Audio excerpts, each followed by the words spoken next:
this yellow comes on. Yeah. Okay, So got it. down here, see this video? Oh, press this yellow comes on.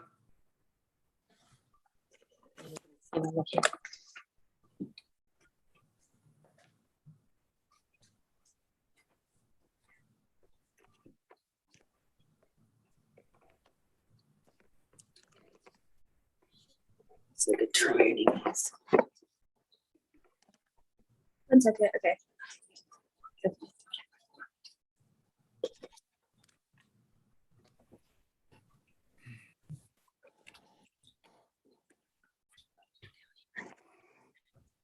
Okay, Judge, we're just waiting on Mr. Kincaid, Mr. Foster, and then we'll get on the record. Oh, okay. Scoot my this way. See.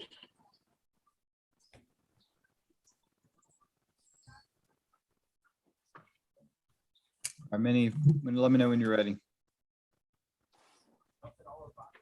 All right, the court's on the record in cause number 18 DCV 248790 in the interest of Jill Taylor Reed. Counsel, if you would please each identify yourselves for the record and the party that you represent, beginning with petitioner's counsel. You're on mute, James. Well, that helps.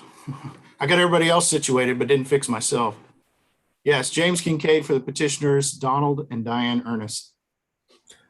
And I'm Lonnie Foster. I'm the attorney for Donovan Reed, the father of the child. All right, and it's my understanding, Mr. Foster, that you had a preliminary matter you wanted to address with the court before starting with the final trial. Yes, Your Honor. Before we start that, Judge, I think we've got the child in the room with Mr. Reed there. No longer a child, but not a party to the suit. So,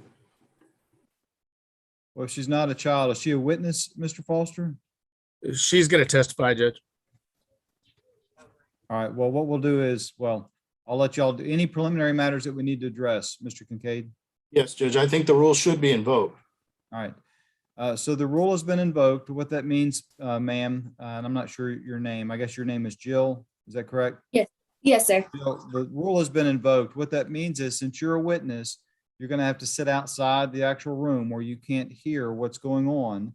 And when it's your turn to testify, Mr. Foster will come let you know, and you'll be brought in and you'll testify here in these proceedings. But you're not allowed to have any, one of the other parts of the rule is you're not allowed to have any discussions with anybody associated with this case about what's actually happening during the trial.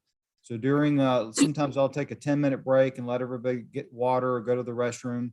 During one of those breaks, you can't have a conversation that says, well, let me tell you what she said on the stand, or let me tell you what he said. That would be inappropriate, and you won't be allowed to testify, and you'll get in trouble with me if you have a conversation like that. So you can talk Yes, sir. and have regular conversations, but don't talk about this trial. You understand? Yes, sir, that's fine. All right, thank you, ma'am. If you'll step out of the room for me, please. Of course, no problem.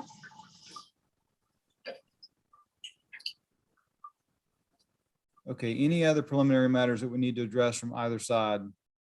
Yes, Your Honor. We have a preliminary matter.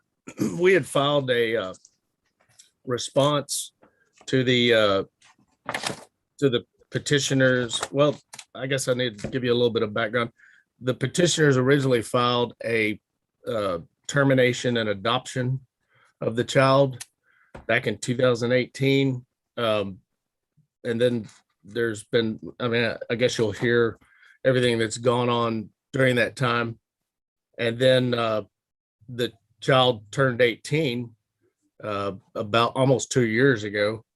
And so we filed the petitioners then filed a amended SAPSR suit, which a SAPSR suit, a suit affecting parent-child relationship suit, had never been filed before, but they filed an amended pleading for a SAPSR just recently. And we filed a response to that and a motion to dismiss, and we'd like to present that to the court at this time.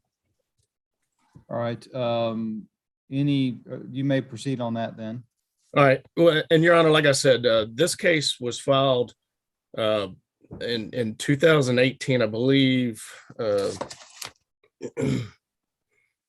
February 15th. February 2018, as an adoption termination of the parent-child relationship to terminate my client, Mr. Charles Donovan Reed's parental rights. It was filed by the grandparents of the child, the maternal grandparents, Diane and Donald Ernest, I believe is how you pronounce it. The case stalled after discovery requests were filed against my client, responses made.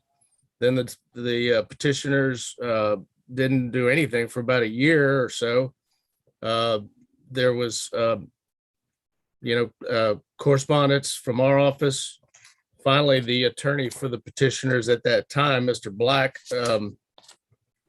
asked to dismiss the case, which we responded by saying we weren't dismissing our attorney's fees and sanctions.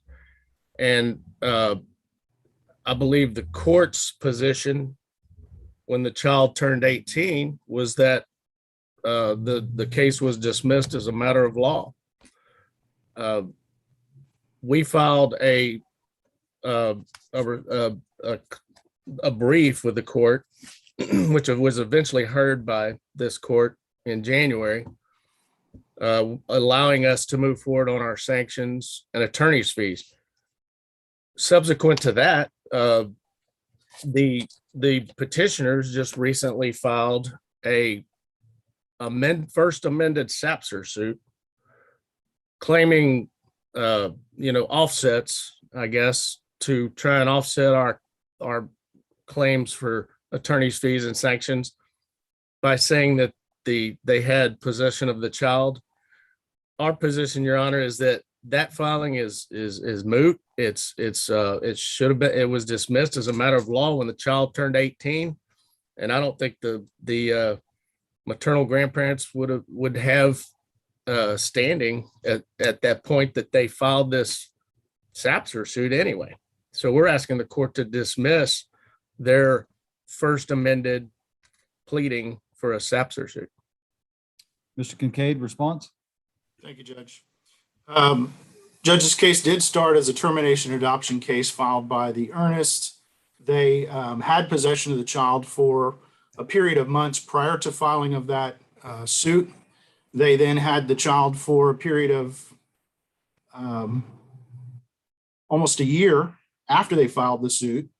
And therefore, by definition, this is a suit affecting the parent-child relationship. It just happens to be a termination of those parental rights and a request for an adoption. But it all is included in the same thing. It all has to do with parental rights, duties, responsibilities, including support. And so the fact that Mr. Foster says that should expire or terminate by operation of law, I don't know where he's coming up with that. I'm not sure where that would he would find the support for that. But the ongoing issue is that was still pending when I took over the case. And Mr. Foster says that it was the court's position.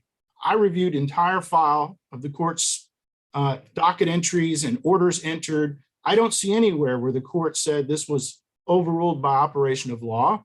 I don't see anywhere where the court made any particular rulings or orders that Mr. and Mrs. Ernest's case was dismissed in any way. Don't find any of that. That was still pending, and they elected to modify their request to the court because obviously this child had turned 18. However, the issues of support continue, and as this court's aware, can be brought for up to 2 years by contempt.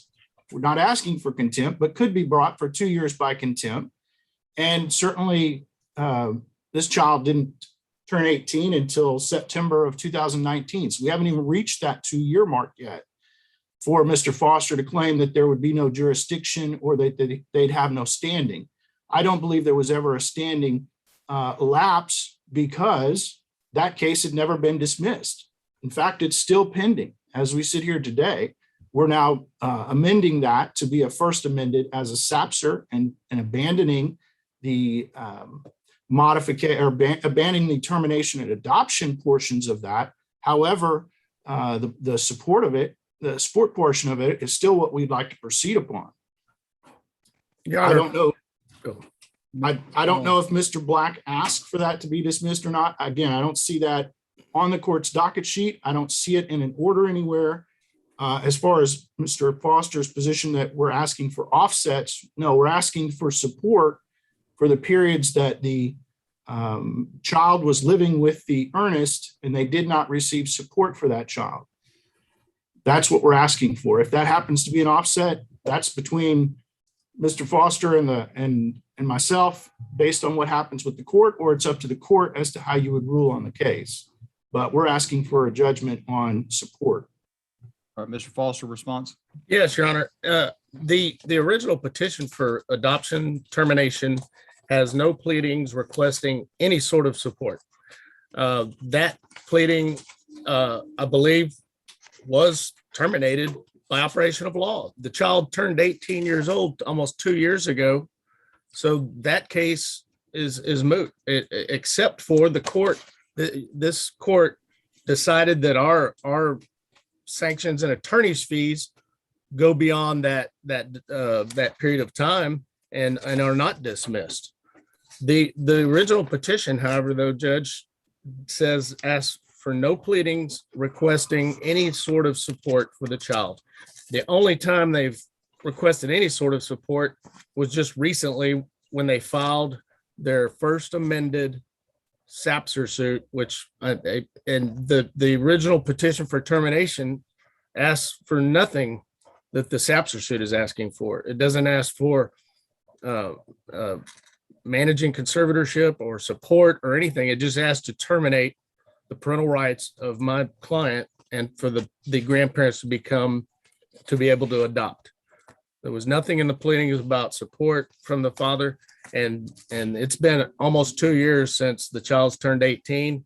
There's been no orders in the past ordering any kind of support. So I think that issue is moot. Well, inherently, Judge, it would include support because one of the duties that Mr. Reed would have had would have been to support the child. And that was asking for termination of that duty and responsibility. So again, just because things aren't specifically laid out in that termination and adoption, it is a suit affecting the parent-child relationship in all aspects. It affects every aspect of the parent-child relationship by asking to terminate those rights. So I think all of those are by nature in play when it comes to whether or not this is affecting a SAPSR or part of a SAPSR. It's a termination and adoption of those parental rights. We call it a termination and adoption case, but for all intents and purposes, it is a SAPSR asking to terminate parental rights of one of the parents or both.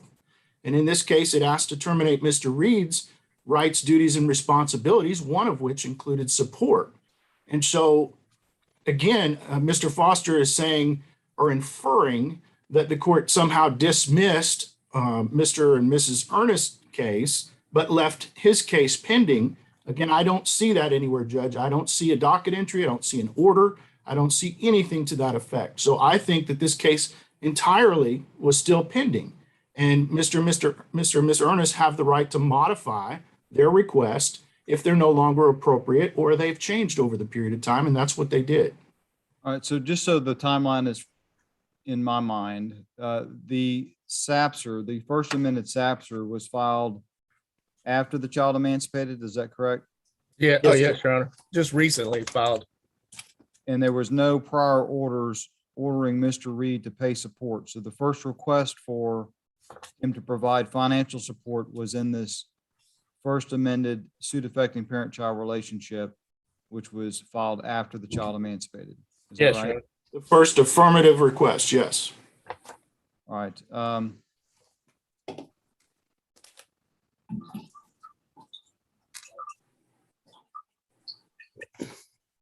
All right, the motion to dismiss the SAPSR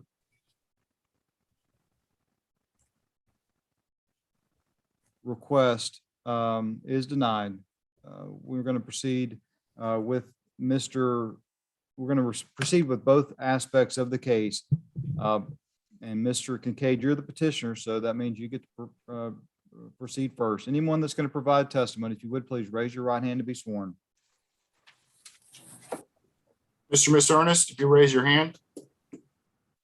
Right hand.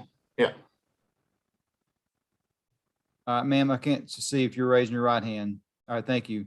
Each of you solemnly swear or affirm the testimony you're going to give in this cause will be the truth, the whole truth, and nothing but the truth to help you God. I do.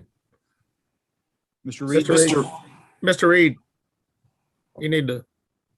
Mr. Reed, do you solemnly swear to tell the truth, the whole truth, and nothing but the truth to help you God? Yes, sir. Thank you. All right, Mr. Kincaid, you may proceed with calling your first witness. Ms. Ernest, could you unmute, please? I'd call Diane Ernest. You may proceed.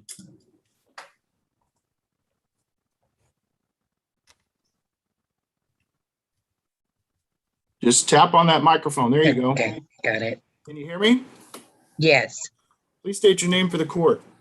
Diane Ernest. And Ms. Ernest, are you one of the petitioners in this case regarding your granddaughter, Jill? Yes, And ma'am, when you originally filed this case back in 2018, it was filed as a termination adoption case. You're aware of that, right? yes, And recently, you all have elected to amend your pleadings. Is that correct? yes, And at this point, you're only addressing the support issues with regards to your granddaughter, Jill, correct? yes. Now, let's talk about Jill for a few minutes. She's how old now? She will be 20 years old at the end of September. Okay, so she's 19 as we sit Yes. today. Yes, And where is her mother? she died in 2005. Okay. And Ms. Ernest, we had gone through a timeline of events of significant things that happened throughout the course of since your daughter died till more recently, correct? Yes, Are you familiar with what has been marked as Petitioner's Exhibit 1? yes, And does that accurately reflect the testimony you would give about a historical process through which the dates and times and the events are accurately reflected? yes, Judge, I'd offer Petitioner's Exhibit 1 as a shorthand rendition of Ms. Ernest's testimony. Any objection, Mr. Foster, to that being a shorthand rendition of her testimony? I believe I received it. Can we screenshot it? I don't know if I can find it right now. I can, if you let me share screen, Judge, I can do that. You have permission to share screen.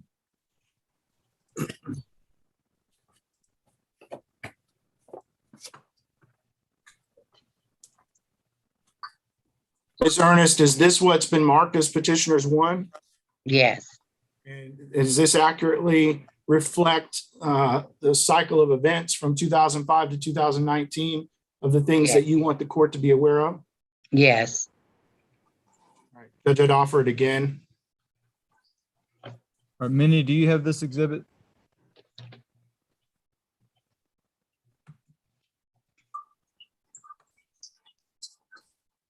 I see them. They were sent Thursday, August 26th. I've got it. Any objection to P1, Mr. Foster? Yeah, Judge, I would just object as to relevance. I mean, they're going back many years before the filing of the termination case, which I believe is, and I'd like to get a ruling from the court that that case has been dismissed as a matter of law. There is no, should be no pleadings on termination adoption. And it looks like they're trying to get some kind of evidence, which I don't even know. Testimony about something that existed before the termination adoption, but I would object as to relevance. All right, the court's going to allow it, overrule the objection to P1, allow it as a shorthand rendition of petitioner's testimony. So P1's admitted. All right, Ms. Ernest, if you see back in May of 2005, is that when your daughter passed away? correct. And where was she living at the time that she passed away? They lived in Beasley And who was she living with? with her husband and Jill. Okay. Well, I mean, And- she was in the hospital when she died, but her residence was in Beasley. Okay. And did she receive any disability at or about the time when she was passing? Yes, And did your granddaughter receive any disability payments at or about the time that your Judge, daughter I would passed? object at this point Yes. as to relevance. I mean, we're going back and trying I don't know what kind of case. Their pleadings, which you've allowed them to move forward on, are asking for reimbursement for something that happened about 2 years ago, I guess. What's the relevance, Mr. Kincaid, of whether or not daughter received benefits? Judge, Mr. Foster has asked in his, as he's said all along, his claims to go forward. His claims are for attorney's fees and sanctions against the earnest because this suit was harassing his client. And so I need to lay all of that out for the court so that the court gets an idea of how this suit came about and why it came about, and for the court to be able to make an accurate determination of whether or not this is harassing to Mr. Reed or not. All right, I'll allow you a little leeway. Objection to relevance is overruled. You may continue. Ms. Ernest, did your daughter receive also Social Security payments on behalf of her mother after she passed? Jill, yes, she did. And did she continuously receive those all the way up through when she turned 18, to your knowledge? Yes, All right. Now, in 2016, I'm sorry, April 16th of 2017, you said that Jill was hospitalized for psychiatric reasons. What happened? she was suffering from severe depression, and her Objection, Your Honor. relationship. I think that calls for speculation or hearsay. Unless she has Overruled. personal knowledge of. Overruled but please don't have Well, her refer to diagnoses. Hold on. Don't have her to refer to diagnoses, but she can tell about her observations of what Jill was going through at that time. Okay, I saw the depression, and then I had paperwork from the hospital that diagnosed her as. Objection, Your Honor. Okay, okay. Hearsay. Ernest, don't tell us what Don't anybody say said or what paperwork said, please, and don't talk about diagnosis, okay? We're just trying to get the basics here. So she was hospitalized in April of 2017, correct? Correct. And how long did she stay in the hospital at that time, Miss Ernest? She was released on May 11th of 2017. Okay. Did you have any conversations or discussions with the child leading up to her discharge? Yes, a week before she was discharged. Okay. And ultimately, at the time she was discharged, where did she go to live? She asked to come live with us. That wasn't an answer to my question, Miss Ernest. Where did she go to live? Her dad picked her up and she came to live with us. Okay.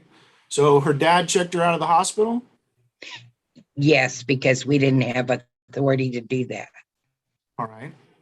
And did she spend any time living with her dad after she was released from the hospital in May of 2017? No, All right. Then she lived with you through September 11th, 2017, correct?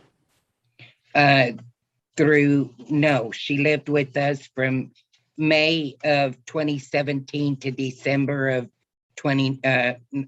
January of 2019. Okay. So in September of 2017, you, in your timeline, say that she was hospitalized again for 3 days. Is that correct? Yes, on the first day of school because of her depression, and it was so overwhelming. She had a meltdown and went back in the hospital. Okay. And had she been having any contact with dad from May through September? From May through, no, she had no contact. Okay. And when she needed to be checked into the hospital, were you able to do that at that time? No, we had to contact dad to sign the paperwork. Was dad available for you to contact? Well, it was difficult getting in touch with him, but his brother reached him and he did come to the hospital. Okay. Did he authorize for her to get hospitalized again during that time? Yes, All right. When she was released, where did she go from there to live? she came back with us. And continued to stay with you, I think you said, until January of 2019. Is that correct? Correct. Yes. Now, were there any indications from Dad that he wanted Jill to come back and live with him at any time That he During- wanted, no, during the period of May 11th through when you filed your termination in February 2018? no, we had no contact with him. So between that time, Mr. Reed didn't reach out or have any contact with you or with the child, to your knowledge? After, in January of 2018, he had started to talk with her, but prior to that, no. How was Jill doing with the contact with Dad at that time? She still suffered a lot with anxiety and depression, and she still was not sleeping well or doing good in school. All right, let me ask you the next question, Ms. Ernest. Did Mr. Reed make any comments to you or your husband that prompted you to move forward with filing this termination and adoption at the end of 2017 or beginning of 2018? He did talk to my husband when Jill was hospitalized Okay. in September. Okay. And was it your understanding that he made it clear that he did not want this child to come back and live with him? Well, that's what my husband said. Objection, Your Honor, hearsay. Sustained. Full of shit. Well, asked on. Hold on, Diane. Okay. During the time that your granddaughter lived with you from May of 2017 until you filed the petition in 2018, did you receive any support from Mr. Reed for the child? No, Now, did Mr. Reed forward you any of those payments that he was receiving from Social Security on behalf of the child during that time? no. When was the first time that you received Social Security on behalf of your granddaughter, Jill? In August of 2018. At that point, she had been living with you for 20 months? Well, May 17th to August, that would have been of the following year. Not yet. It would have been 12, 30, 14 months, 13 months. Ms. Ernest, if you look at Petitioner's Exhibit 2,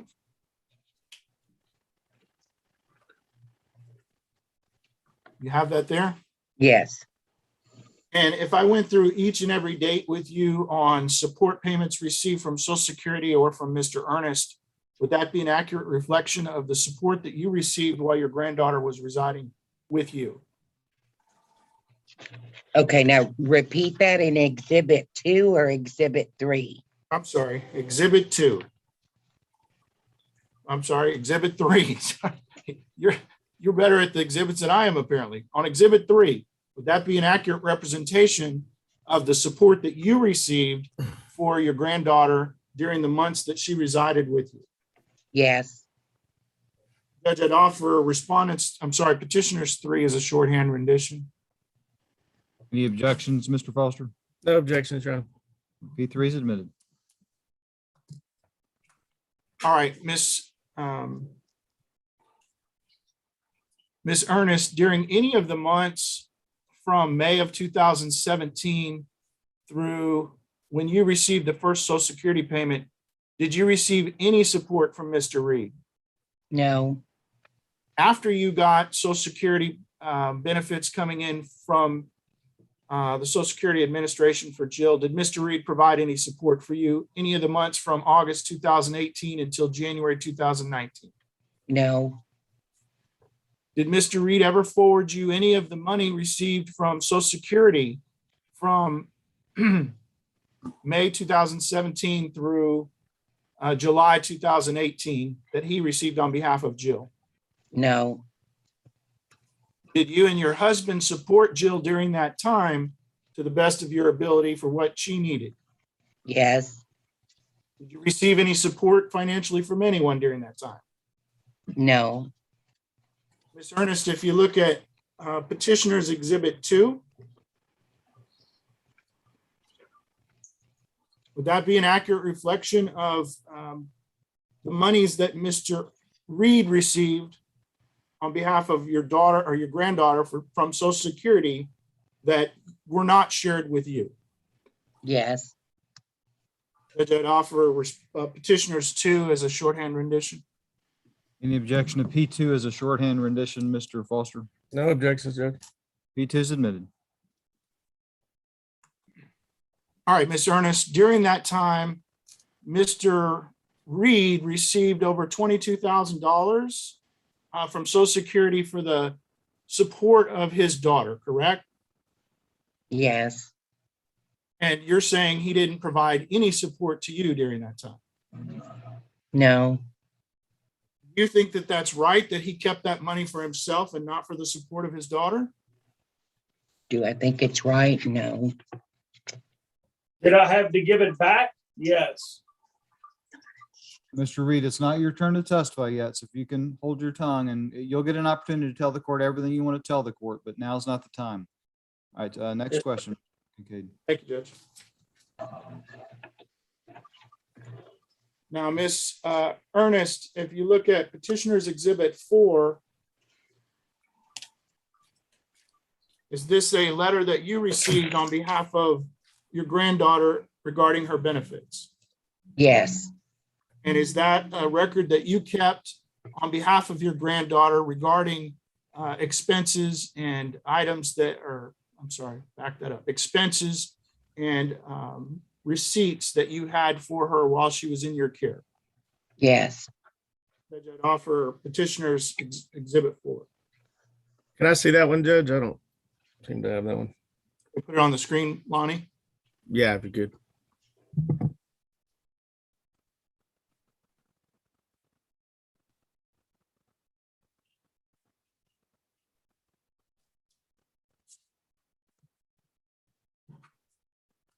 Yeah, we have no objections to that. All right, P4 is admitted. Oh, wait, was that P4 that I was looking at? Yeah, P4. Oh, okay. All right, Ms. Ernest, when did you receive this letter from Social Security?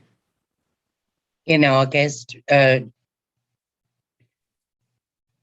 close to the time of the first check. Right? And does that accurately reflect the amounts that you received on behalf of your granddaughter Jill after Yes, that date? yes, Now, Ms. Ernest, did you and your husband file this termination and adoption case to harass or intimidate Mr. Objection, Your Honor, is deleting. Overruled.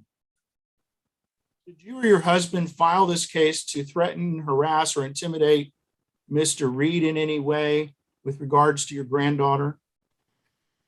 definitely not. Why did you file this case? Because of the situation where she was at that time.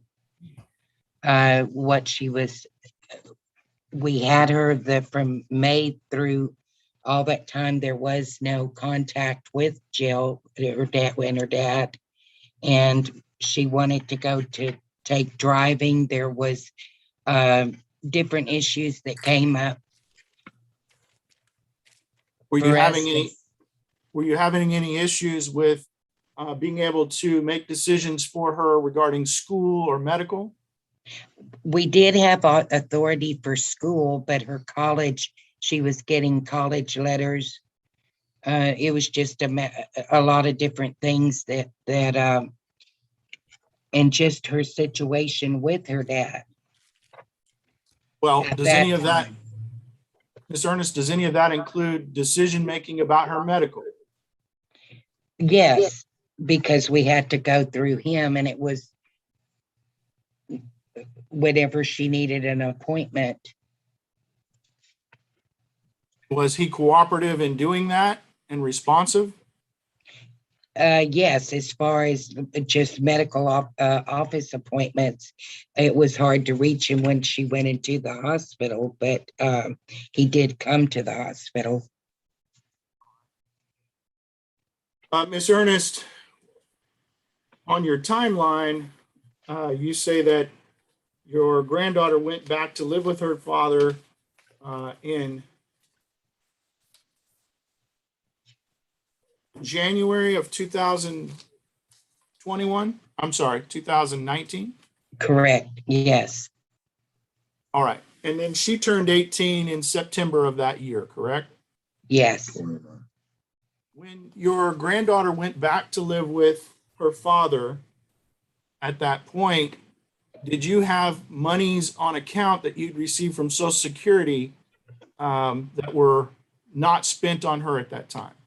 yes. And what did you do with those funds? I wrote 2 checks out to Donovan. I contacted Social Security to tell them she was no longer living with us, that she had went back to her dad, as I was instructed to do should she leave. And they told me to either send them the money that I didn't spend or I could give it to Dad. I wrote out 2 checks immediately and gave that to Donovan for Jill. All right. And you've marked exhibits 5, petitioners 5 and petitioners 6 as checks that reflect those funds. Is that correct? Yes, Are those true and accurate copies of the checks that you wrote to Mr. Donovan? I'm yes, sorry, Mr. Reed. yes. Judge, I'd offer exhibit 5 and exhibit 6. Any objection? No objection. P5 and P6 are admitted. All right, Ms. Ernest, on January 26th, you wrote a check to Mr. Reed for $1,645.11. Is that accurate? Yes, And it appears that Mr. Reed signed and deposited that check into this bank account, correct? yes, And then on January 25th of 2019, you wrote a check to Mr. Reed for $3,693.47. Is that correct? yes, It also appears that Mr. Reed deposited that check into a different bank account, correct? yes. Is that all of the funds that you had left that had not been spent on Jill at that point that you received from Social Security? Yes, it is. And the bank account was closed.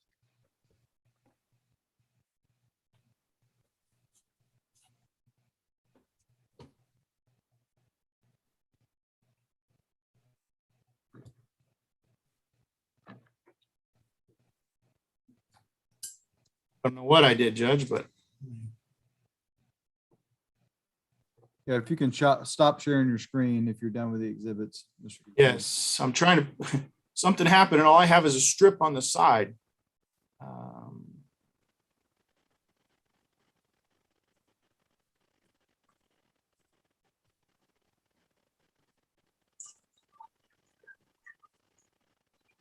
Oh, here we go.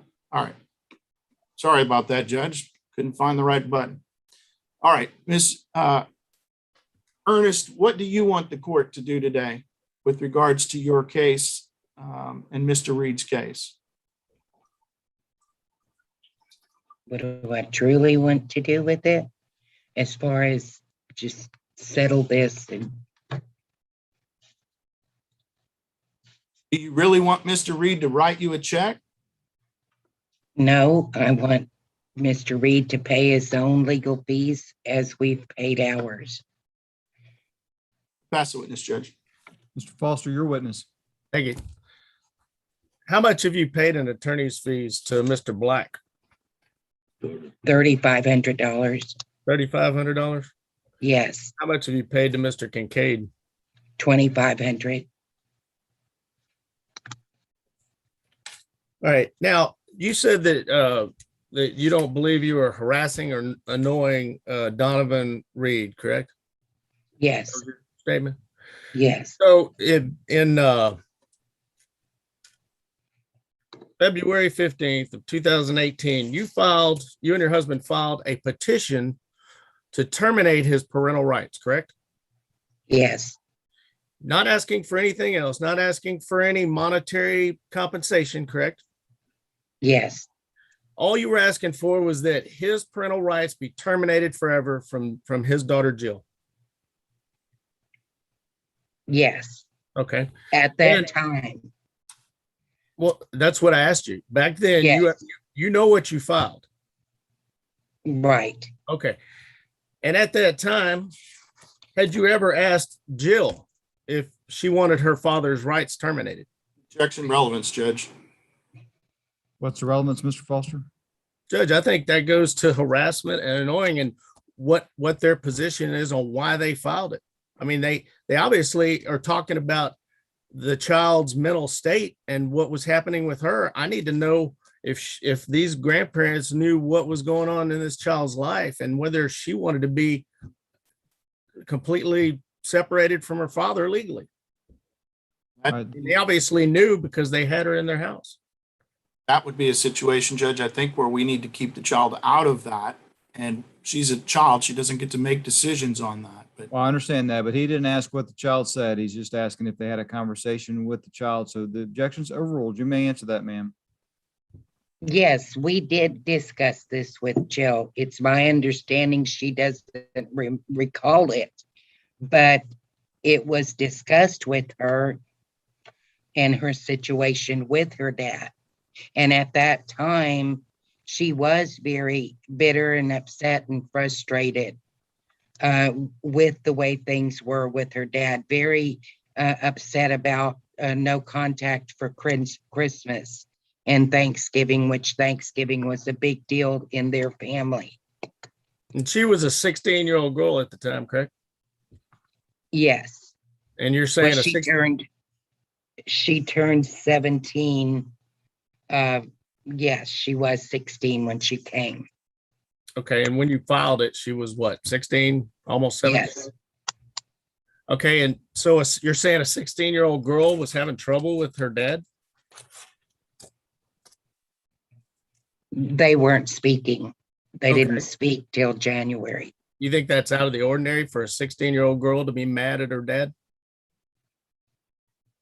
Well, at that situation from May till January was a little different than just your ordinary. Objection, Your Honor, Teenager. non-responsive. Overruled. I think she answered it. Okay. So you discussed it with Jill and you believe Jill was ready to have nothing else legally to do with her father. That's your That- opinion.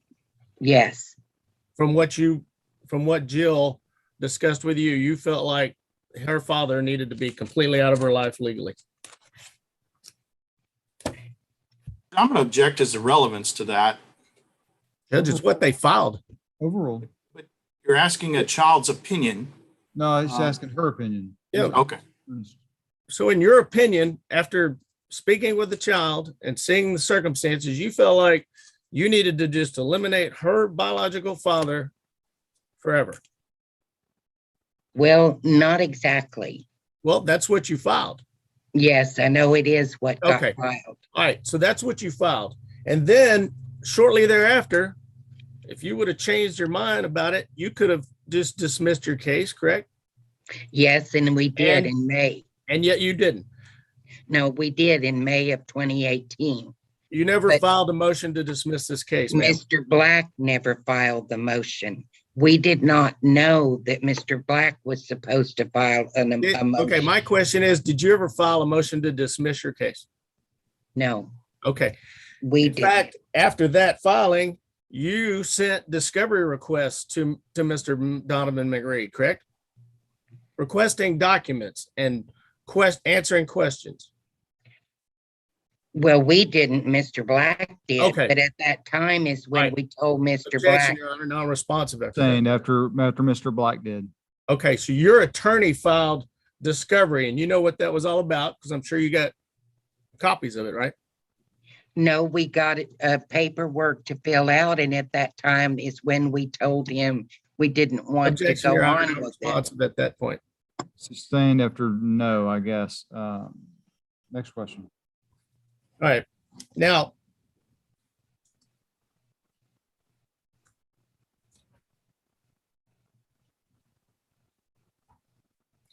So you never, and then you, I think you testified saying that the reason you were doing this is because you needed to be able to control her schooling and health insurance and things like that, correct? This characterizes the testimony, Judge. Well, what did you testify to as your reason for filing this?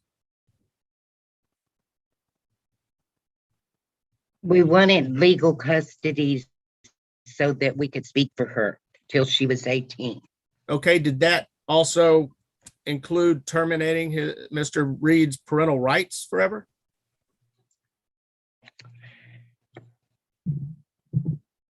We never meant to terminate his rights forever. Okay, but you understand that you filed that, even though your attorney physically filed it, you filed that against him. Yes, now we understand. Okay, yes, you agree with that. You and your husband filed a termination of parental rights against Mr. Reed in February of 2018, correct? We wanted guardianship. Okay, I'm not He asking you what advised objection, Your Honor, custody. non-responsive. Sustained. And we did. Hold on, ma'am. Wait for the next question. My question is, you and your husband, through your attorney that you hired, filed a termination of parental rights. I'm going to Yes, I object did. this to ask and answer, Judge. Sustained. Sustained. Okay, but you'll agree with that, correct? Yes, it was filed. And you didn't ask for a term to dismiss your case, correct? Objection, ask and answer, Judge. Sustained. All right.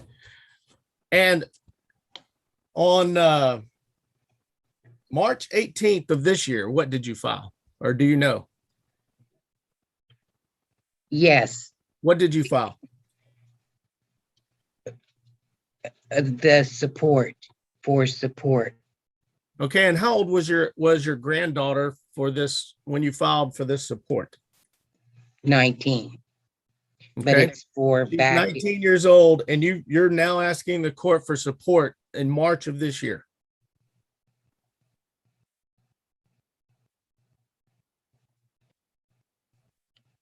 Let me rephrase the question. Okay, Unless she, well, hold on. If there's an objection, there's an objection, but I understood the question. Ma'am, you may answer the question if you understood it. We filed for support in hopes that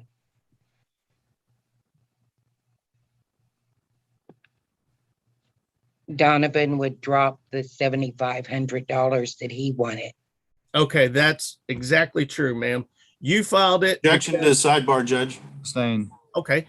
Well, I'm asking her a question. You filed this because he was still seeking attorney's fees and reimbursement and sanctions. Is that correct? Yes, So that you could try to alleviate some of that possible ruling that may come against you, correct? yes. Okay.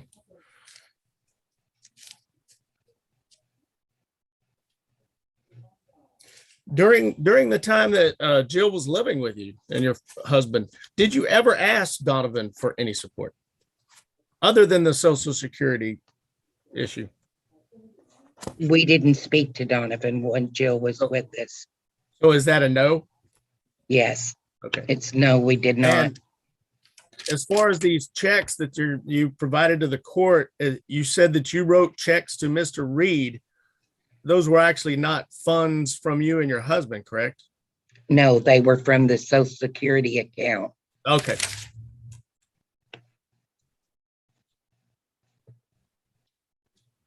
Now, did you ever, while Jill was living with you, you made comments about her father to her, correct?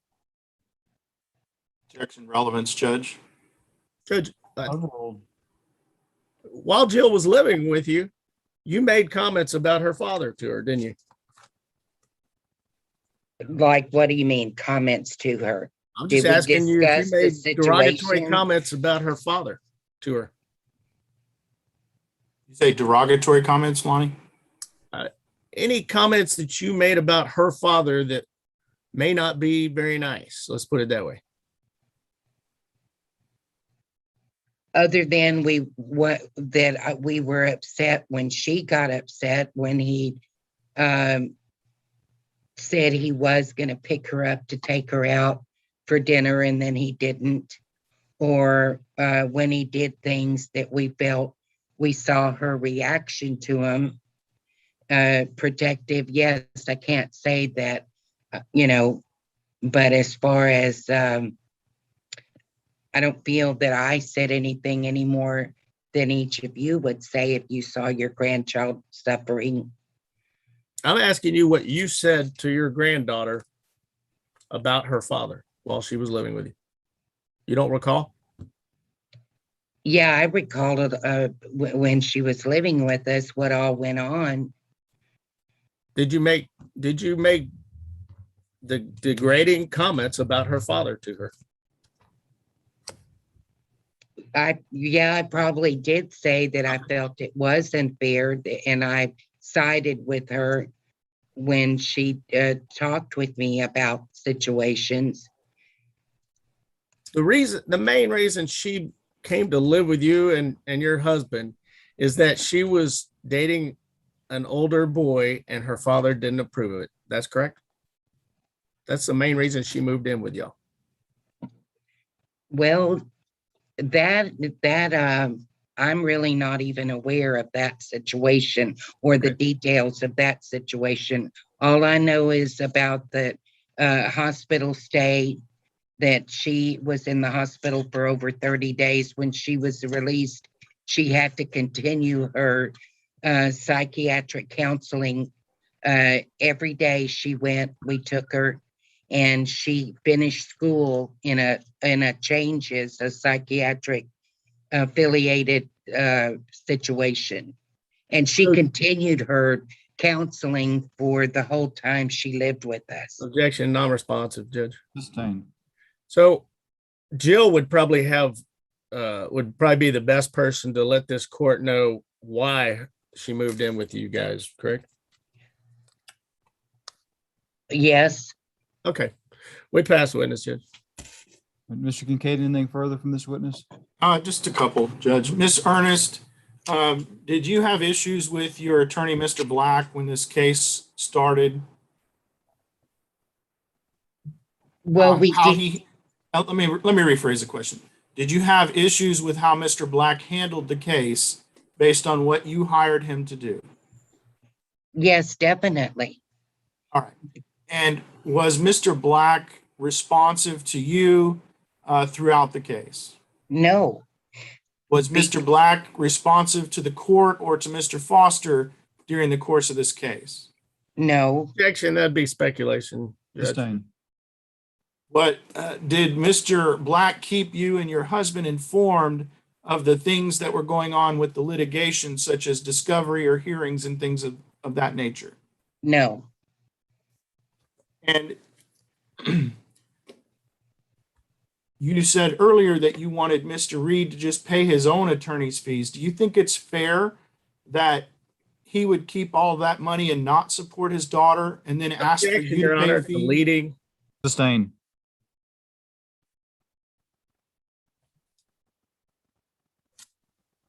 You think it's fair that you should have to pay his legal fees? No. Do you think it's fair that he kept the money from Social Security and didn't Objection, provide it to Your you? Honor, leading. No. Don't lead your witness. Objection sustained. I didn't tell her whether it's a yes or no, Judge. I just asked her if she thought it was fair. I understand the court, and the court's already heard that answer. So let's move on, please. But for Mr. Reed pushing his issue with regards to the attorney's fees, would you have ever asked for this court to take any action regarding any support for Jill while she was with you? Judge, I object. I think that's already been asked and answered. It has on the cross, but I'm going to let him. He's on redirect. So overruled. You may answer that, ma'am. Can you repeat your question?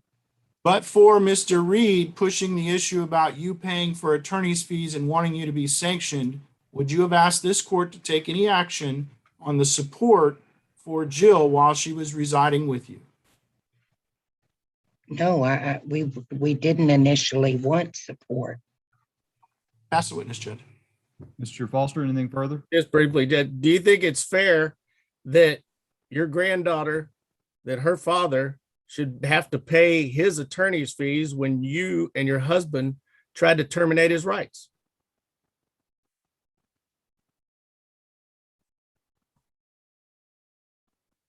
Okay, well, let me rephrase it. Did Mr. Reed initiate any of this? Yes, he did tell my husband in September when she was hospitalized to take her that he couldn't do anything else with her. Did he tell you or your husband to terminate his parental rights? No, If someone were to try and terminate your parental rights of one of your children, would you have been upset? yes, I would be, but we're No not. further questions, Judge. Sustained. Sorry. Thought you were objecting, non-responsive after yes, she would be. Mr. Kincaid, anything further? Not from this witness, Your Honor.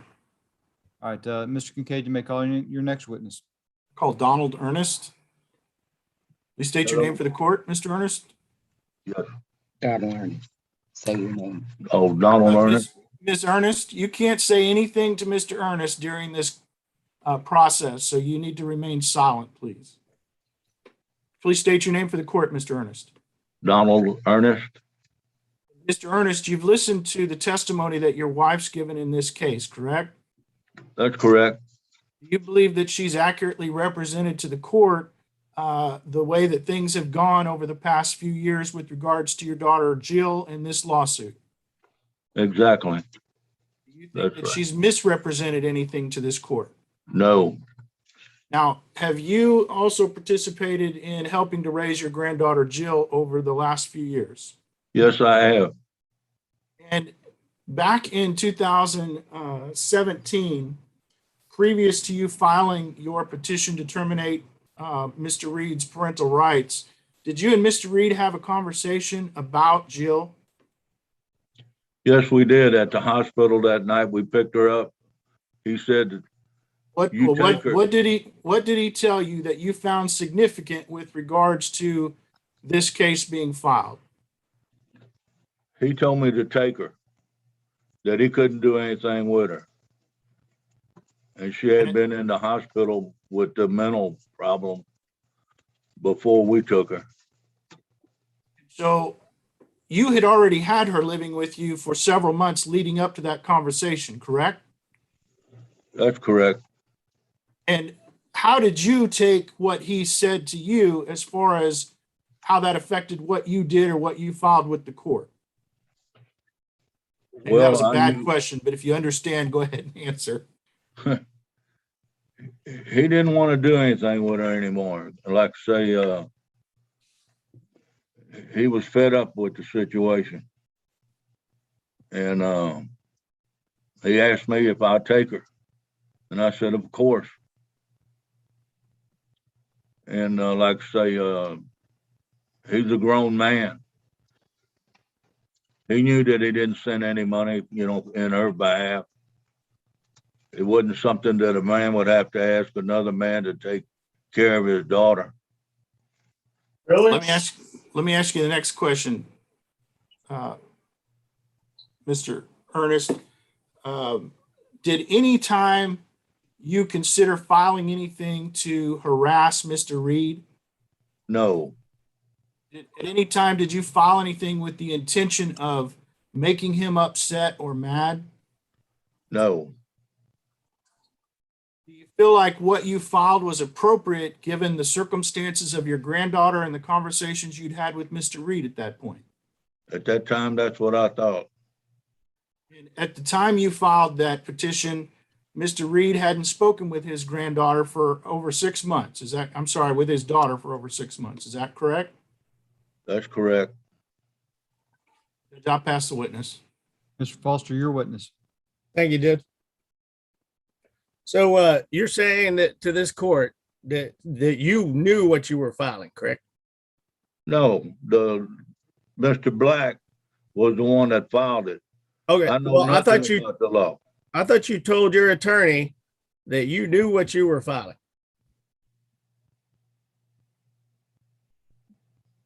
You didn't know what you were filing?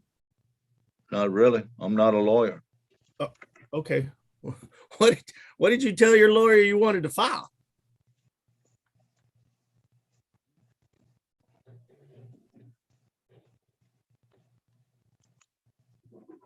What we wanted to file was this harassment that we were being charged with.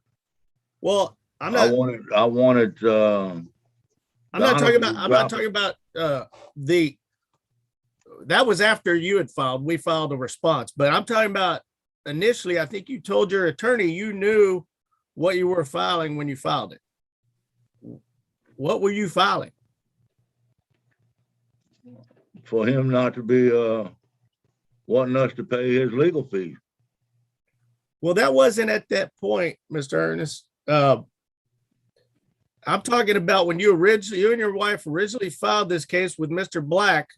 I think you told your attorney asked you if you knew what you were filing. I thought you said you did.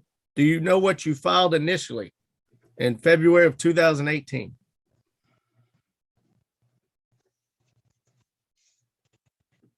We wanted guardianship. Well, Judge, I object. I think she's writing him notes. He's looking Yeah. down. I'm worried about that too. It looked like he just looked down. Mr. Ernest, Miss Ernest, you're not allowed to communicate with your husband at all when he's on the stand. He's got to testify from his own memory. If he doesn't know an answer, he can say, Judge, I don't know. It's okay to not know every single question, the answer to every single question that's asked, but it's inappropriate for a witness to help out another witness. So if that's happening, you need to stop it. I'm not saying it happened, but it looked like he looked down and so I want to make sure y'all aren't trying to communicate on notes. Mr. Ernest, you're not to look at any notes. You're to testify from your memory alone. All right, Mr. Foster, you may continue. Thank you, Your Honor. So I'm asking you, I think when you were testifying for your attorney, I thought you said you knew what you were filing initially. Is that correct? No, I don't. So you don't know what y'all filed? No, my wife takes care of most of that.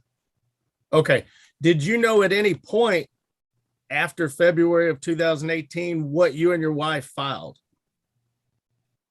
Guardianship is what we was after.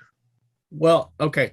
But do you realize that you and your wife, y'all are both listed as petitioners in this case, that you and her filed a termination of Mr. Reed's parental rights? Do you realize that? I do now. Okay, well, it went on for about almost 2 years before you and your wife decided to not go that route. Would you agree with that? I paid Mr. Black to represent us. I understand that, but I'm asking you. He dropped the ball. He didn't tell us anything. Okay. We thought it was over with. Objection, Your Honor, non-responsive. Sustain.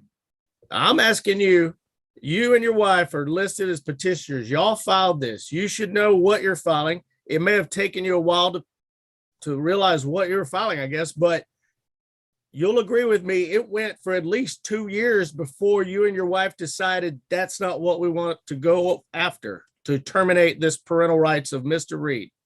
Is that correct? We weren't advised by our attorney, Mr. Black, and what to do. He was out of the picture for 2 years. They said he passed away. Well, we just found that out here about 4 or 5 months ago. All right. But will you agree with me that from the date that you and your wife filed this, it was about 2 years at least before you and your wife have filed anything else other than terminating his rights? We didn't know that at the time. If we paid the man to represent us, Yes. and he was out, Judge, he I went object, somewhere. non-responsive.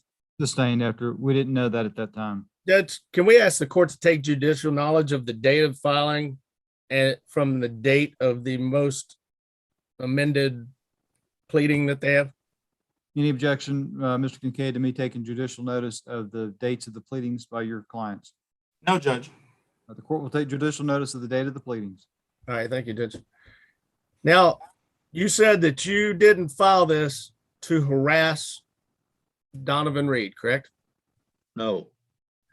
How do We you, filed it in Jill's behalf, where we could sign papers for stuff that she needed. well, you said you didn't know what y'all filed, correct? Is that correct? No, Okay, so you know what y'all filed. we filed guardianship. He wrote it up a different way. And Okay, when well, you we understand said that- we said that's not what we wanted. And then after that, he was gone. Okay. My question is, you were saying, you answered your attorney when he asked you if you filed this to harass Mr. Reed, correct? And you Never had said, any no. intention. Never had any intentions to harass Donovan. Okay, you said you It was didn't all file about it. Jill.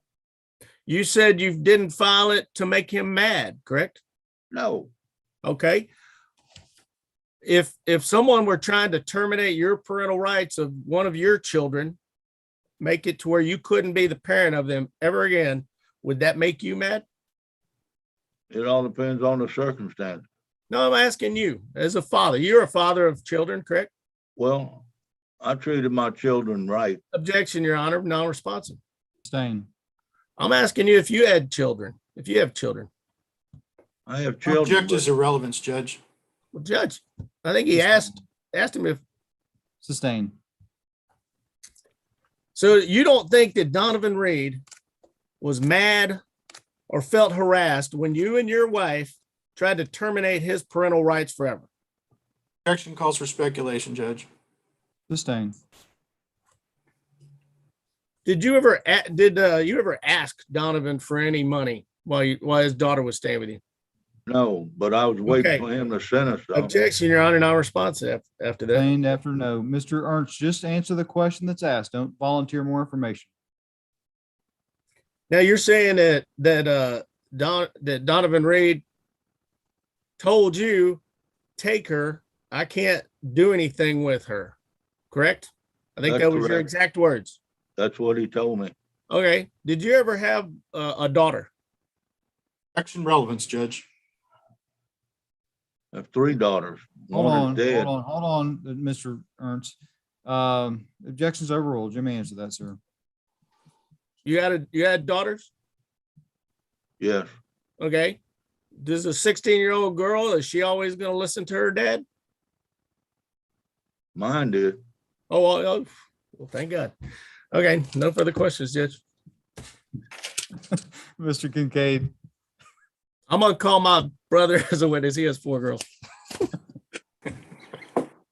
I'm gonna need a minute, Judge.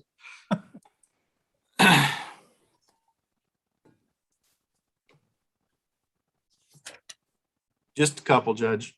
Mr. Ernest, did you see Mr. Reed's behavior as being a responsible parent to Jill at the time when you all filed this petition? Not at all. And did you find that to be just a little off or completely off from what a normal parent, your position or your mindset would think a parent should be doing? He was off. And did you believe you were doing what you thought was in Jill's best interest at the time? Yes, sir, I did. Pass the witness, Judge. Mr. Foster. So you thought Jill's best interest was to take away her father forever? He took his own self away from her. No, I'm asking you. Do you think it was in Jill's best interest, in your mind, to Yes. take away her father forever? All I wanted was guardianship. That's what we were at. Objection, Your Honor, now responsive. Sustain. My question is, do you think in your mind it was in Jill's best interest to take her father away from her forever? No, Thank you, Your Honor. I have no further questions. Mr. Kincaid. Nothing Anything further, Judge. Mr. Kincaid, any other witnesses that you would like to call? No, Your Honor, we rest. Petitioner rest. This time, Mr. Foster, I'm assuming you think it's still going to be about 45 minutes to an hour. Is that right? I was projecting that from my side. I didn't realize that it would Mr. I Kincaid. understand. So we're But, going to go ahead and break for lunch then. We'll resume Okay. at 1:30. Court's off the record. I think. Judge, do we need to log out, log back in, or? I'm going to keep the Zoom meeting up. I'm just going to shut off the audio and video, so I won't be able to hear anything if y'all are talking. But that being said, you can log out and log back in. It'll be fine if that's what you prefer. 1:30? 1:30. Thank you, Judge.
Just waiting on the court reporter and then we'll get started.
All right, are both sides ready?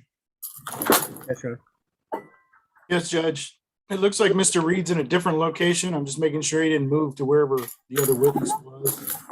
No, he's still in my office, but I think he switched around the other side of the table. Oh, okay. Just turned around. So Yeah. the witness is not in the room, just to No, confirm. she's in our waiting room, and but she's gonna be the first witness we call in. Okay, great. All right, Minnie, let me know when you're ready. I'm ready. Court's back on the record in cause number 18 DCV 248790, the Reed matter. When we left off for lunch, the petitioner had just rested their case in chief. We are now going to pick up with the respondent's case. Mr. Foster, you may call your first witness. Yes, Your Honor, we're gonna call Jill Taylor Reed. Donovan, if you could just get your daughter to come in there. We're going to need to swear her in. She hasn't been sworn. I don't think so. Judge, I think I'm just gonna have her use the monitor that Mr. Reed was at, if that's okay. That's fine, but the same, Mr. Reed, same instructions that I gave Mr. and Miss Ernest, and that is that no communicating, no writing notes, anything like that while she's testifying. And And she's muted.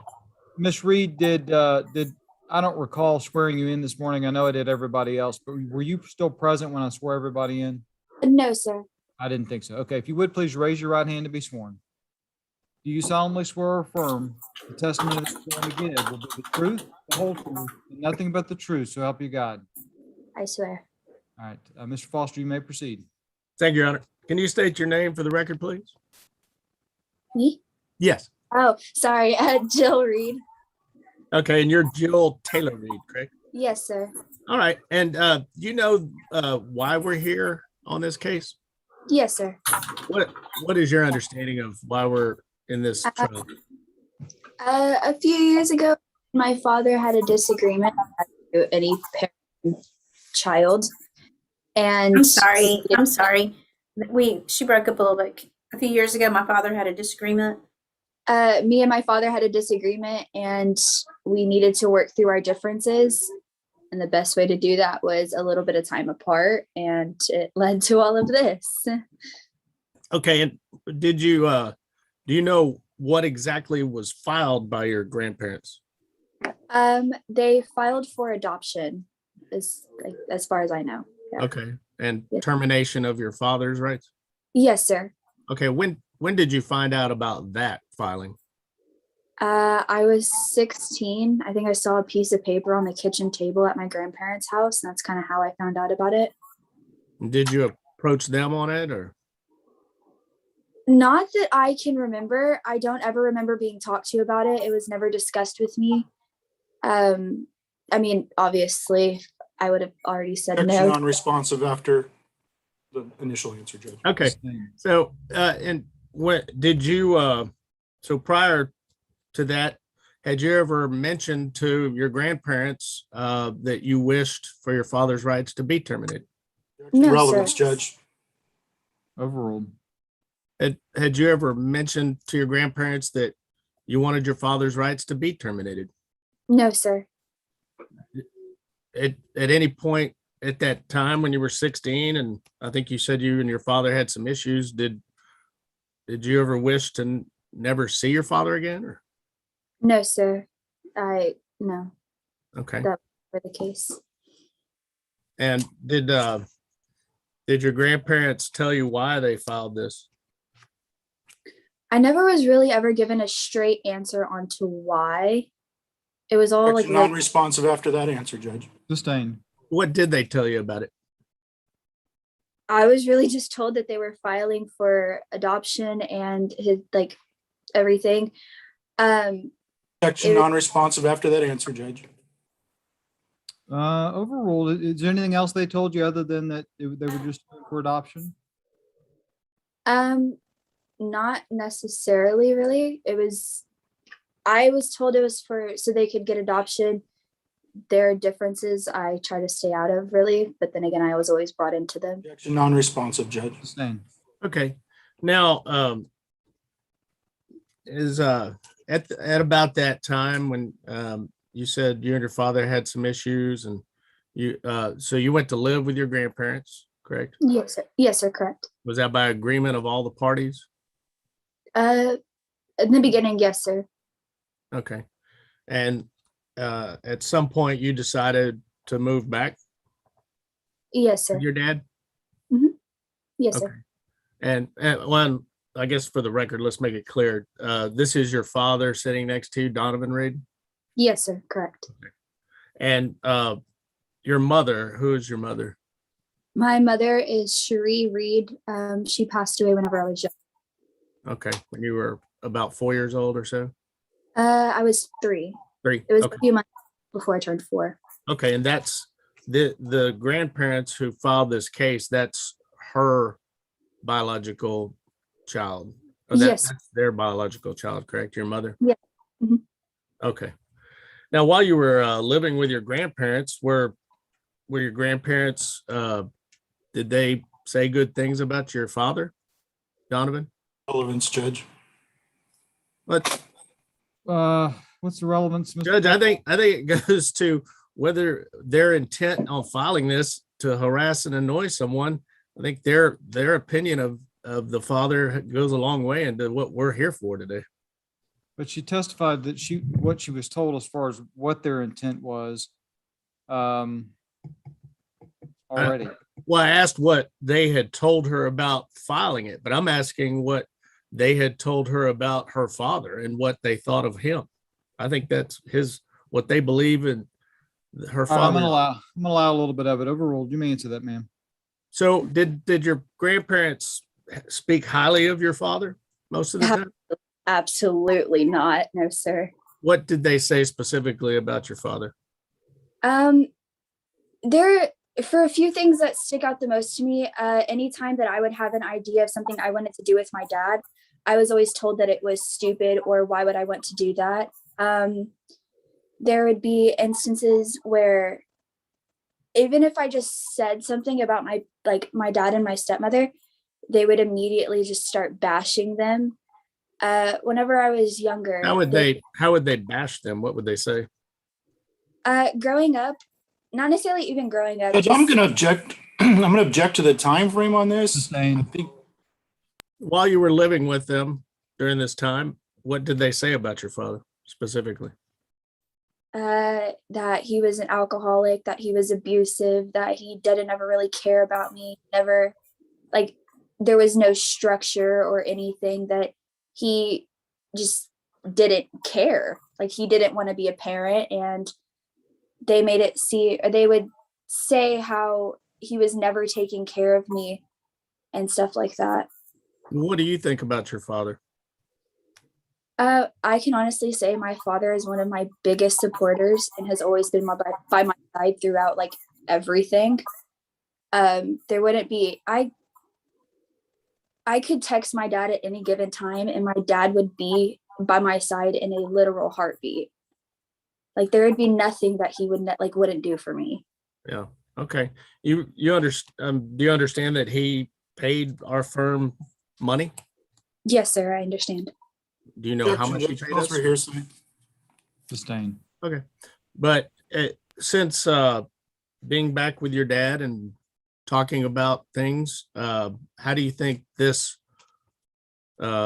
termination against him, how do you think what has that done to your father? I have Objection calls for speculation, Judge. Sustained. From what She you've can talk seen. hold on, she can talk about observations she's Yeah. seen from her dad, but not what he's not Yeah. not what he's thinking. Well, what your dad has told you about this case to you and things that you've observed, what do you think that's done to him? I'm going to object to the things he's told her about the case, Judge. I don't know what they are, but certainly they could be self-serving hearsay. Well, Judge, that's not hearsay. He's a party. It's not an admission by a party opponent. It's not, this lady's aligned with him. So the objection hearsay sustained. Well, Judge, I don't think she's aligned with him. The petitioners are the ones who are saying they want to be parents. So I think she's kind of in the middle. They're the grandparents. I mean, and he's the father, but why does that align her with my client? She can testify about what observations she's seen from her dad as it relates to this lawsuit and how it's impacted him. But we're not going to get into what he's told her because I believe it's hearsay. All right. So from what you've observed, how do you think that's affected your dad and what you've seen? It's taken a great emotional and physical toll on him. I've never seen my dad cry until this case has came. It's like I've seen the devastation in his face and in his eyes, and I can tell that he's like truly tired and upset, and like he's at a loss because he's at one point he doesn't want to lose me, but at the same time he's battling with the woman that he loved dearly. He's battling with her parents. So like I can understand that it's like hard for him because they were a big factor in his life whenever he was younger, whenever I was younger, and seeing that like relationship deteriorate. My grandfather and my father used to be the best of friends, and now there's absolutely nothing there. I can tell that it's taken a toll on him emotionally and physically, and I feel like it has put him in the wrong headspace. Like if you have Non-responsive, Judge. Sustained. Okay. And so Jill, in your opinion, from what you've seen being at your grandparents and things they've told you and being around your father, in your opinion, do you think that they did this to harass and annoy your father? Objection calls for speculation, Judge. Overall, I'm going to allow her to give her opinion. What's your opinion about it?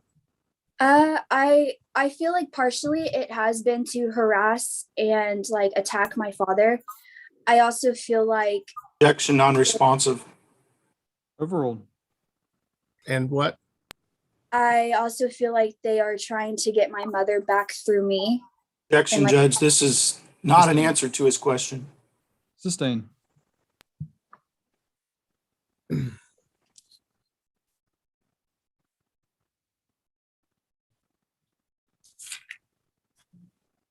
We'll pass the witness, Judge. Mr. Kincaid. Ms. Reed, you've had lots of issues throughout your childhood with regards to your dealing with the things that have gone on in your life with your mom passing and other things that's led to a lot of mental health issues for you. specifically when you were under the age of 18. Do you agree with me on that?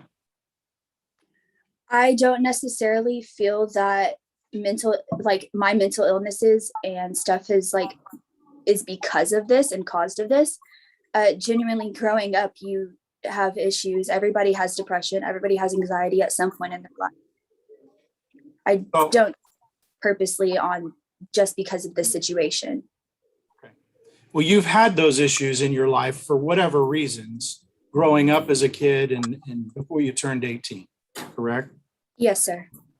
And at one point in the early 2017, you were hospitalized for a period of a month. You recall that? Yes, sir. You'd been hospitalized prior to that, before April of 2017, correct? I went to a hospital, got out, or I went to one for a week, got out, and the same day that I got out, I went to a different one. So I guess, yeah. Okay, so my point is that that wasn't the only time leading up to that you'd been involved with mental health professionals in emergency type situations prior to April of 2017, correct? Incorrect. That was the first time, not the time that I was there for a month, but literally like the week before, whenever the whole situation started between me and my father, I was in a mental hospital. Yes. The answer would be yes, correct? Sure. And then after that month-long stay later in 2017, you spent a few days being hospitalized to deal with some of the issues you had going on. Would you agree with me on that? I have really bad anxiety, and it was my first day at a new school, so understandably, yes. The answer is a yes, correct? Correct. All right. Now, from the time when you left the hospital in May of 2017, you reached out to your parent or your grandparents and asked if you could come stay there, correct? Yes. All right. And they agreed, and you left the hospital. Your dad checked you out and you went with your grandparents. That'd Correct. be accurate. And during the time from when you went to live with your grandparents until January of 2018, did you have any contact with your dad? Yes.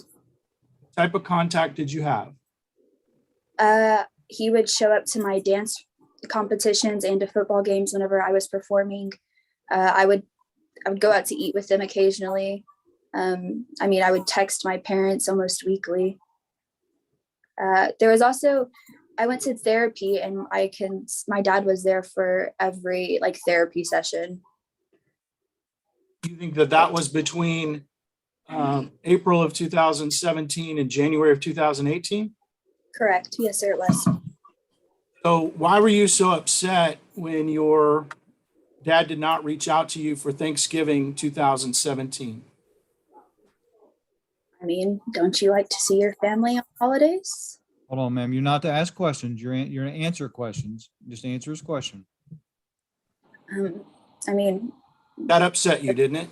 Yeah. It upset you when your dad didn't reach out to you regarding Christmas 2017, correct? They invited me to Christmas. I'm talking about you. So you're talking about at your dad's family, right? Yes. But your dad didn't show up to Christmas. You went to your Christmas celebration with your dad's family, but your dad wasn't there, was it? I rode with my dad there. So you think that there was no reason why your grandparents would have needed to get authority to make medical decisions for you? My father had given them consent and had it written down in paper and everything, saying that if there was any medical needs or issues or anything, that they had authorization to take me to a hospital or take me to wherever I needed for medical needs. Do you agree with me, Ms. Reed, that there were probably things that occurred between your dad and your grandparents that you weren't aware of at that time? Yes, sir.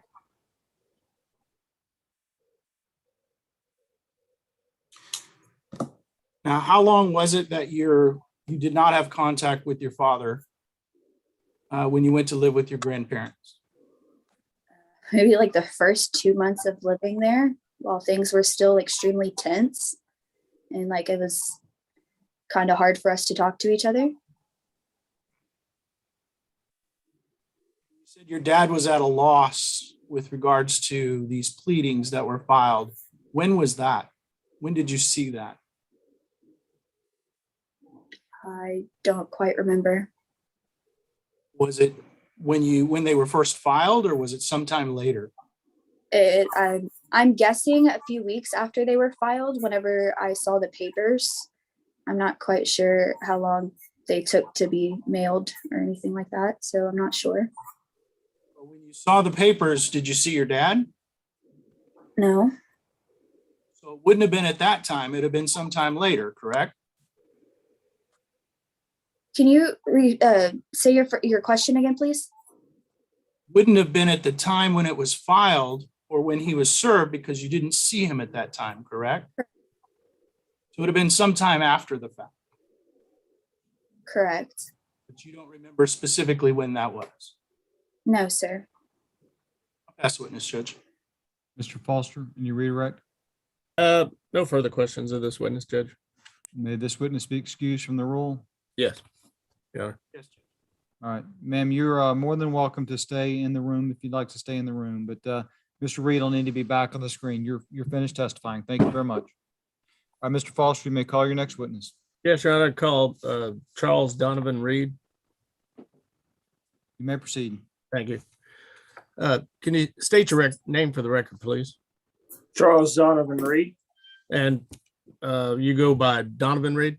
Yes, sir. Okay. Can I call you Donovan? Yes, sir. All right. So Donovan, you were served with papers back in probably March of 2018. Is that correct? Yes, sir. And what was that that you were served with?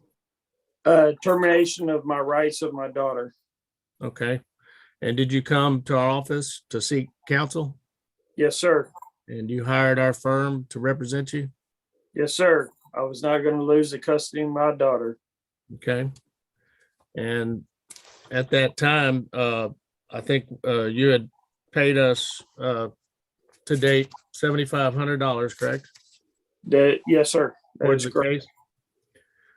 And we've also we've filed a list of itemized time, and it's well over $10,000 at this time. You understand that, correct? Yes, sir. For our time. And do you believe our fees were reasonable and necessary for this particular case? Yes, sir. All right. Now, when you were served with these papers and you realized what it was about, how did you feel about that? It was, I'm going to say aggravating, to say the least. So It wasn't nothing that was called for. So you were served by your ex-wife's parents, correct? Yes, sir. And that would be Diane and Donald Ernest. Yes, sir. Did you ever have any major problems with Mr. and Miss Ernest over the years? Before now, no, sir. But how did that make you feel when they're trying to terminate your parental rights and adopt your daughter? It was rough. It was, I looked up to Donald as my dad. Him and I, we spent many hours together, rather hunting, fishing, whatever it was. We spent many, many hours together. And when this suit came about, I was devastated. So, And, yeah. and I have no other, I don't know what else to do. Yeah. Okay. And so anyway, this has gone on for over 3 years. Is that correct? Yes, sir. And have you tried to resolve it with the other side amicably? No, there has been no communication. But there's been talks about trying to work this out without the court, correct? That is correct. Yes, sir. But no budging or agreeing from Mr. and Mrs. Ernest, correct? Objection, No, Judge. sir. That calls for settlement No. negotiations, which would be confidential. Sustained. Then what, and in the more than 3 years, it would have been possible for the petitioners, the Ernest's, to dismiss their case, correct? Objection Yes. leading, objection relevance, Judge. Sustain the leading. Don't lead your witness.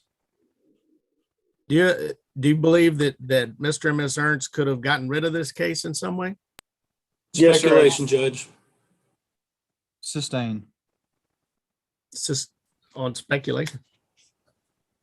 Do you know anything about this case, Mr. Reed?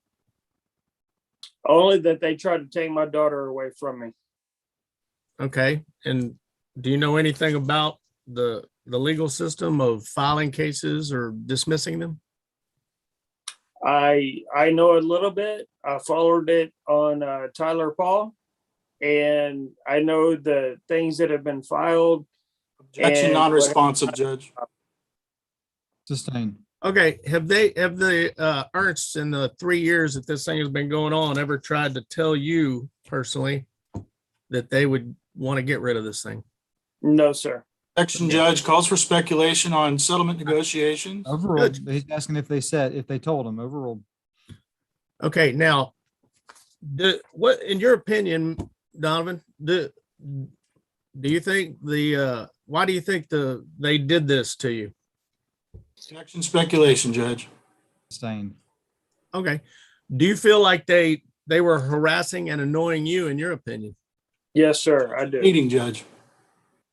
Overruled. Go ahead. Why do you think they were harassing and annoying you? Objection calls for speculation, Judge. Overruled. He can give his opinion as to why. Because it's always been a battle with them. Always. Especially after my wife died. And since the filing of this 3 years ago, or over 3 years ago, is that another factor that? Yes. Yes, sir.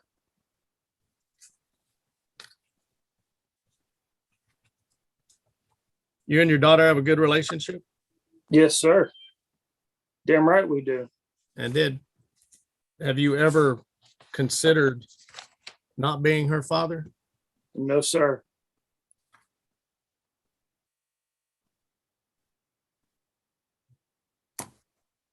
What are you asking this court to do as far as today, and why we're here? As of today, the only thing that I'm asking for is for my attorney fees. Are you asking for anything additional? You've pled for attorney's fees and sanctions? Objection Attorney leading, fees. Judge. He's already answered the question. Well, Hey, Hold on. I'm Hold just on. covering what the pleading state. I know it's sustained as a leading. Please rephrase your question. All right. Is yes, that the sir. only thing you're seeking? Attorney fees and sanctions, yes, sir. I have missed countless days of work. Objection non-responsive, Judge. All right. Sustained. Why are you asking for sanctions in this case? That's been going on for 3 years. Because I have missed countless days of work for this. I have gone to many, many doctor's appointments because of this. And just the simple fact of harassment. This is crazy.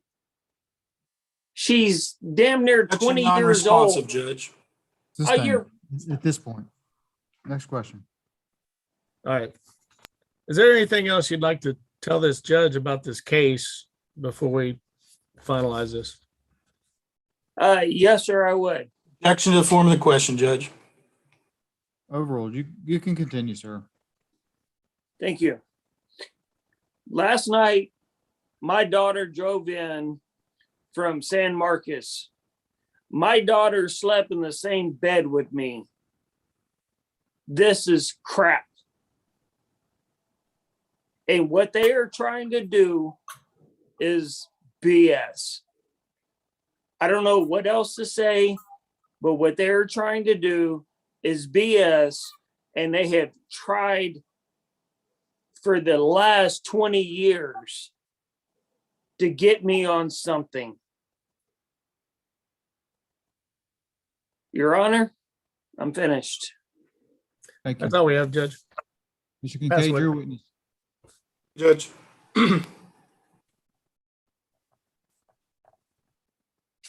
Mr. Reed, you understand that once your daughter turned 18, there wasn't any threat of terminating your parental rights and taking your daughter away, right? Yes, sir. Do you understand? Objection non-responsive after yes, sir. Sustained after yes, sir. And Mr. Reed, if this was about ever since your wife died, this being some kind of vendetta by the earnest against you, why did they wait 13 years to take any action, sir? Beats the hell out of me. Well, you don't think it has anything to do with the fact that your daughter had lived with them for 9 or 10 months at that point? Why don't you ask her? I'm asking you, sir. Ask her. All right, sir, Asking just- you, sir. Do you believe Hold that on, there's, hold on. Objection. Mr. Reed, you have to answer the question. You're not allowed to direct him who he needs to ask. If you don't know the answer, you can say, I don't know, but you need to answer questions. Yes, sir. You may continue, Mr. Kincaid. sir, my question was, do you believe that they're taking any action had anything to do with the fact that your daughter had been living under their roof for 10 months exclusively at that Oh. point? Objection, Your Honor, speculation. Sustained. Judge, that's already been in evidence with regards to the timelines and the documents that we put in the testimony of the earnest prior. Yeah, So I don't I think heard, that's- I heard that they were there. You're asking them what's going on in their brain as to why they filed that action. So the conjecture. Okay, sorry, I asked a bad question. I apologize. Didn't even remember or understand my own question. All right, so Mr. Ernest, do you think Mr. that, Ernest isn't here. okay, Mr. Reed, do you Yeah, believe that you not having paid support during the months that your daughter was living with the Ernest had anything to do with them filing? When it came down to support and Diane Sir, went that's- to the, Objection non-responsive, Judge. Judge, I think he's trying to answer it. I I'm think, It's a trying to yes or no fucking question. answer. hold on. The objection sustained. Sir, do you think that had anything to do with it? Yes or no? Your lawyer is going to get to ask you additional questions if he thinks you need to explain an answer. So Mr. Kincaid's allowed to ask you leading questions that may call for a yes or no response. So listen carefully to his questions and just answer the question that's asked, knowing that Mr. Foster will have an opportunity to let you explain your answers. Do you Yes, think sir. the fact that there was a period of time where there was no money paid towards the earnests, that might have contributed to their decision? Well, and Judge, I would object to that as relevant. They have no pleadings except for one they filed 3 months ago. And I don't think there's anything that's relevant to this case today. It's set for trial on my sanctions and attorney's fees. They have no pleadings requesting reimbursement of fees. So I object. That's to not that. true, Judge. It's set for trial on everything. It's And one of the basis for a termination and adoption is failure to support. And the Right. reason that was And filed, that is the question I'm asking him. well, I and Judge, understand. you look at their Hold on. pleadings, there is nothing in their pleadings about that. I know, but you're asking for sanctions for the frivolous filing of a termination. And he's allowed to ask questions as to what the status was at the time that termination was filed. So the objection's overruled. I find that it's relevant as to what Mr. Reed thinks. So he may answer that question. If you remember it. No, what is your question? Question is, Mr. Reed, do you believe that the non-payment of any support for your daughter during the 10 months leading up to their filing might have had anything to do with the reason they filed? No, Okay. Did you pay any support for your daughter to the earnest during the May 2017 till February 2018? no, Did you send any of the Social Security payments that you received on behalf of Jill to the Ernest during those months that she was residing with them? No, And you think that that didn't have anything to do with the fact that they filed for the termination case for your daughter? they should have asked me, but no.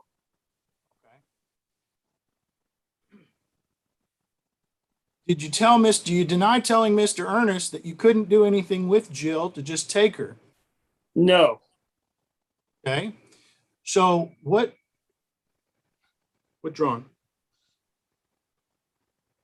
Mr. Ernest, you said you'd missed countless. Hold on. I'm sorry for the interruption, Mr. Kincaid, but I need clarification.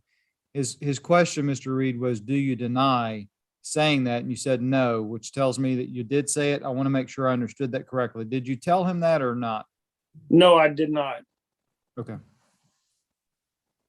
All right, Mr. Reed, you said you missed countless days of work dealing with this case, correct?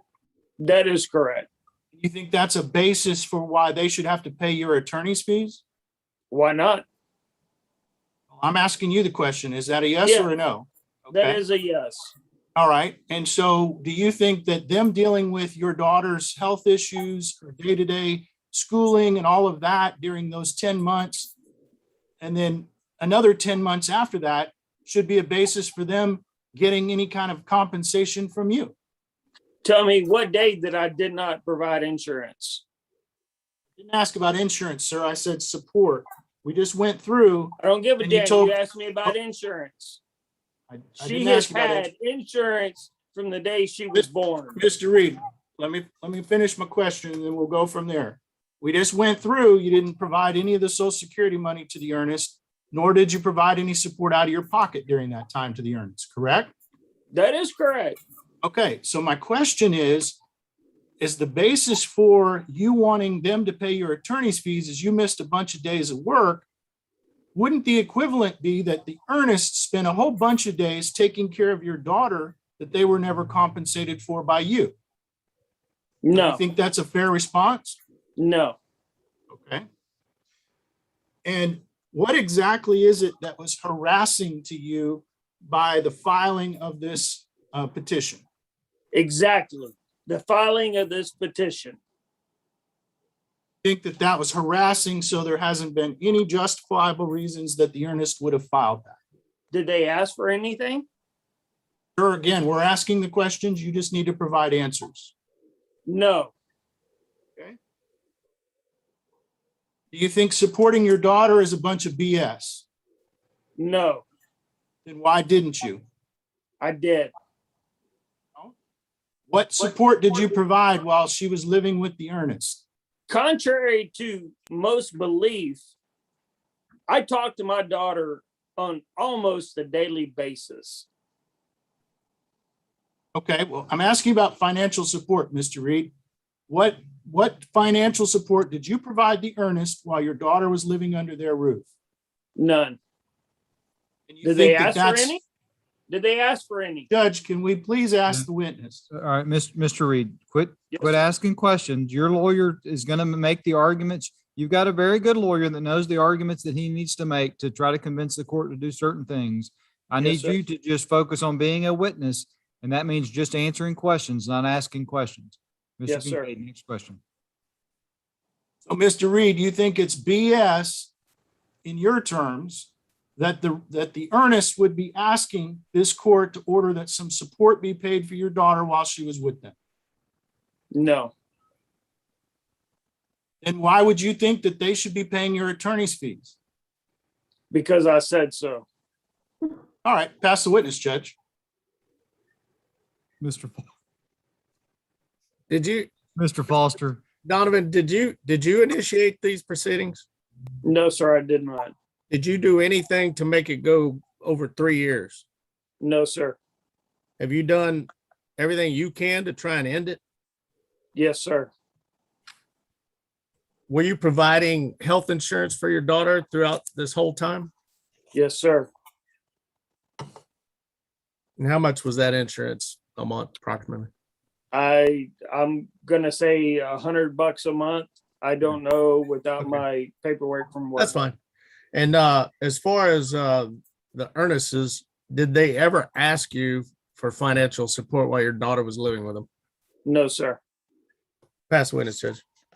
Kincaid, Nothing further, Your Honor. Mr. Foster, you may call your next witness. Just calling myself for attorney's fees, Judge. You may testify in the narrative, and if you hear an objection, please let me rule on that objection before you continue. You may All right, proceed. thank you. And Your Honor, we have respondents exhibit number 1, which is just a itemized list of our No objection, Judge. R1 is admitted. My name is Lonnie Foster. I've been practicing in Fort Bend County and Texas for over 20 years, and I've been practicing family law in Fort Bend County and surrounding counties for that entire time. I'm familiar with this type of case. Mr. Charles Donovan Reed hired our firm back in 2018, and we've incurred time and costs, which as of August 13th, 2020, totaled up to approximately $9,300. There have been approximately 10 hours since that time. We just haven't updated for today. And also, I believe my client testified that these are reasonable and necessary fees, and we're asking for reimbursement of that time and costs to date. Pass myself. Mr. Kincaid, Foster, did you have an employment agreement with Mr. Reed? Yes, I did. And you haven't provided that as an exhibit? I provided it in discovery back in 2018. Does that employment agreement call for a flat fee or an hourly fee? It calls for hourly, And what is the rate per hour? $400 an hour. And what was the agreement with Mr. Reed as far as how that would be paid? It was initially paid upfront with the hours to be calculated at the end. So Mr. Reed paid you $7,500 up front, correct? Initially, And you didn't provide him any regular billing or anything until August of 2020? no, this was for trial when we were set in for trial back then in August or September, I believe. He's been Have any provided, item? Go ahead, I'm sorry. he's been provided updated statements since that time or before that time. So what is this exhibit 1? Is this a summary of that? Is this a recitation of that specifically? What is this? This is an itemized list of time on this case from February 28, 2018, when I was hired, through August 13th, 2020. This is accurate based on the time you spent on the case. Yes, this is accurate up to that point. That was when we were set for trial last, and then we've been obviously reset several times.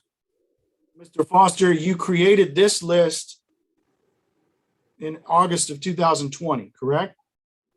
Well, the time, we created this exhibit from the time in the file. Okay, but you said you provided a timely or a breakdown of the time to Mr. Reed on a regular basis up to that point, correct? We've provided him with updated invoices throughout this case. This is the only invoice that you've submitted for court today. Well, actually, I submitted it back in August of 2020, so it's just the same exhibit we were prepared to go to trial on back then. I just haven't filed an updated version of it. Mr. Foster, if you look at September 29th, 2019, Yeah, see that line entry there? You prepped for the hearing and reviewed the file. An hour and a quarter for that. You see that? yes, that was on a motions hearing that was heard by Judge Mullinex, I believe. That motion that you prepared for and reviewed the file an hour and a quarter for was a motion to waive mediation? Well, that wasn't the only preparation we made for. The motion for mediation was heard that following day, but I was reviewing the file for all other issues. Then on November 7th, 2019, you said you drafted some motions. What motions were you drafting, sir? Those, I believe, were the motions that were eventually heard by this presiding judge. And we drafted a motion and I believe a brief concerning our sanctions and attorney's fees. Well, it says you Research. drafted motions, so I'm trying to figure out which motions you drafted. Do you know which motions you drafted? I'd have to look that up, but I know that time period was when we were trying to get a hearing in front of Judge Mullinex concerning, which Judge Mullinex had informed me that she believed the case was. Objection, Judge. Calls for hearsay. Sustained. Okay. Mr. Foster, if you look again on December 17th, you have another entry for drafting motions and filing them. What motions did you draft and file on that day? I'd have to look through my file that, If I told you there were no motions on the court's website that were filed by you after that date, is that an incorrect entry, or you just decided not to file the motions that you drafted? I'd have to look through my file. I don't have recall of that date in 2019, but. And then on August 11th of 2020, Well, that was,